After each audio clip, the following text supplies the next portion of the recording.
দেখুন বন্ধুরা, ছোট্ট বেল ধরেছে মোটে, এটা অনেক বড় হবে। বেল পাতা নিয়ে নেব, নিচে ঠাকুরকে একটু দেব।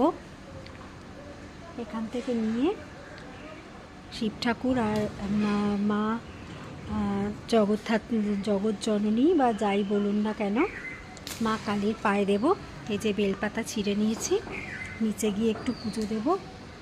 দেখুন কি ভাল লাগছে না বলুন তো, বেলটা ছোট্ট এখন, দেখতে পাচ্ছেন তো নিশ্চয়ই।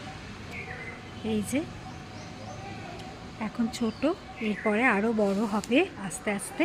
বেশ ভালো জায়গায় হয়েছে, মানে ঝুলতে পারবে, বড় হবে। দেখুন বেল গাছটা কতটা বড়, বুঝেছেন, কতটা জায়গা জুড়ে বেল গাছ। আর বেলটা এত ভালো না, কোনো দানা থাকে না, আর খুব মিষ্টি। আমি তাহলে নিচে যাই একটু।